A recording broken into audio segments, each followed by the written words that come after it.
5ই August ঘটাইছে কালো শক্তি, সেই কালো শক্তির নাম হলো জামাত ইসলাম এবং তাদের যে অগ্রগামী শক্তি তার নাম হলো ইসলামী ছাত্র শিবির, যাকে সার্জিস আলমরা যারা এইটার অভিনয় করছে 5ই আগস্টের অভিনেতা যারা, আমি তাদেরকে নেতা বলতে আর চাই না, তাদেরকে আমি অভিনেতা বলবো।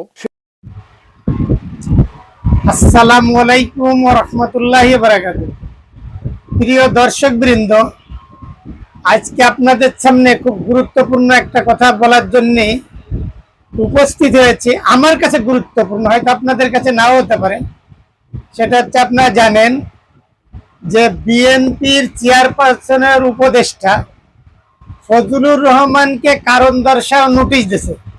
আসলে নোটিশটা কেন দিয়েছে এই কথাটা আমার কাছে খুব প্রশ্ন দেয়, কারণ উনি এর আগেও ইসলাম নিয়ে অনেক কথা বলছে, ইসলামের বিষয় নিয়ে কথা বলছে, মুক্তিযোদ্ধা নিয়ে বলেছে, রাজাকার নিয়ে বলেছে, এই নিয়ে অল বাংলাদেশের সব মানুষ ওনার পরে অনেকটা বীত শ্রদ্ধা ছিল। তারপরে কিন্তু বিএনপি ওনারা কিছুই বলেনি। কেন বলি নাই? আমার ব্যক্তিগত ধারণা, যে ওনাদের ধারণা ছিল উনি যেহেতু আওয়ামী লীগের একটা খুব বড় নেতা ছিল, ছাত্রলীগের কেন্দ্রীয় সভাপতি ছিল, উনাকে আনার মূল কারণটা ছিল আমার কাছে মনে হয় যে যাতে আওয়ামী লীগের ভোটগুলো নিয়ে যায়, কারণ উনি বিভিন্ন সময় আওয়ামী লীগকে প্রতিষ্ঠিত করার জন্য কাজ করেছে। কিন্তু এখন কেন কারণ দর্শার নোটিশ হলো, আমি যেটুকু বুঝছি সেটা হচ্ছে, উনি যখন বলছে যে 5ই আগস্টকে উনি অনেকটা অস্বীকার করছে, অর্থাৎ 5ই আগস্ট যে হয়েছে এটা হচ্ছে একটা কালো শক্তি। সেই কালো শক্তিটা করাইছে কি, মূল করাইছে হলো জামাত ইসলামী বাংলাদেশ এবং তাদের উনার ভাষায় তাদের অঙ্গ সংগঠন ইসলামী ছাত্র শিবির।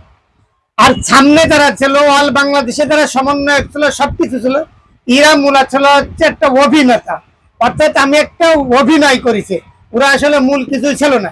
তার মানে উনি বলতে চাইছে যে বিএনপির ওর মধ্যে কোনো অবদান নেই, কারোর কোনো অবদান নেই, শুধু খালি একমাত্র জামাত ইসলাম এবং শিবির। অর্থাৎ এই যে 36শে জুলাই যাকে বলে আমরা গণ অভ্যুত্থান, এই গণ অভ্যুত্থানটা আসলে গণ অভ্যুত্থান না, এইটা উনি অস্বীকার করছে। আর এতে বিএনপিরও কোনো অবদান নেই, অন্য কারোর কোনো অবদান নেই, এই কথাটা যেহেতু বলেছে সেই জন্য মূলত ওনারে শোকেজ করছে আর নাকি এর আগেও অনেক কাজ করেছে যেটা উনি শোকজ পাওয়ার যোগ্য ছিল। আপনারা মনে হয় দেখছেন, আমি ভিডিওর প্রথমেই ওনার সেই কলটা দিয়ে দিছি যে উনি কি কথাটা বলছে। অতএব আমি আপনাদেরকে বলবো যে সত্য কথা বলার জন্য আমার পক্ষ থেকে ফজলুর রহমানকে মুবারকবাদ জানাচ্ছি, যা মাঝে মাঝে এরকম সত্য কথাগুলো বলে দিয়ে।